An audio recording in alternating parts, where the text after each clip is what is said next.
আমার পর্দার মা বোনেরা, আপনারা শুনবেন, মাগো জান্নাতি নারীদের সর্দান্নী হযরতে ফাতিমা। যখন এই হাদিসটা আমি পড়লাম দাওরা হাদিসে, যখন এই হাদিসটা পড়ানো হয়, আমি তখন চিন্তা করলাম এখানে উম্মে সালমা আছে, আয়েশা আছে, জয়নাব আছে, খাদিজা আছে, এত এত মেয়েদের মধ্যে হযরতে ফাতিমা তো জোহরাকে আমার আল্লাহর নবী জান্নাতি নারীদের নেত্রী ঘোষণা করলো। ব্যাপারটা কি? আমার বোনেরা, জীবনী পড়ার পরে দেখলাম হযরতে ফাতিমার মধ্যে স্পেশাল দুইটা আমল ছিল। কয়টা? স্পেশাল দুইটা আমল ছিল। এক নাম্বার, দানে ছিলেন সবার আগে, বলেন সুবহানাল্লাহ। দুই নাম্বার হচ্ছে জীবনে কখনো পর্দার খেলাপ করেন নাই। যেদিন থেকে পর্দা ফরজ হয়েছে ওই দিন থেকে ফাতিমা কখনো বেপর্দা জীবন যাপন করেন নাই।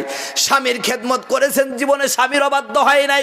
আমার বন্ধুগণ, আমার ভাইয়েরা, আল্লাহ নবী মুহাম্মদ রাসূলুল্লাহ যখন ফাতিমাকে আলীর সাথে বিবাহ দিলেন, হযরতে ফাতিমাকে বললেন, মা আমি বাবা হিসাবে, নবী হিসাবে না, বাবা হিসাবে একটা ওসিয়ত করে গেলাম, এই যে তোমার স্বামী আলী, এটা তোমাকে দিলাম, ইচ্ছে করলে তুমি জান্নাত বানাতে পারো, ইচ্ছে করলে জাহান্নাম কামাই করতে পারো।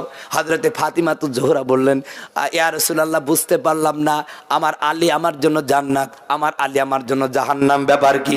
আমার বন্ধুগণ, আমার ভাইয়েরা, নবীজি ডাক দিয়ে বললেন, ও ফাতিমা, তুমি যদি তোমার স্বামীর খেদমত করে নিজেকে তোমার স্বামীর থেকে দোয়া নিতে পারো তাহলে তুমি জান্নাতি হয়ে যাবা। আর যদি আলীকে তুমি কষ্ট দাও, তোমার স্বামীকে যদি তুমি কষ্ট দাও, তাহলে আমি বিশ্ব নবী তোমার কিছুই করতে পারবো। এই নসিহত করেছে। আমরা কি আমাদের মেয়েদেরকে এরকম নসিহত করি ভাই? বরং এই কথা বলি, তোর স্বামী যদি কিছু বলে, তোর শাওরি যদি কিছু বলে, তোর ননদ যদি কিছু বলে, তুই চলে আসবি, তোর বিয়ে আর এক জায়গায় দিব। কথা বলছে না কেন? অবস্থার সমস্যা কি? এক বি তিন জায়গায় তুমি, আমার টাকার অভাব নাকি?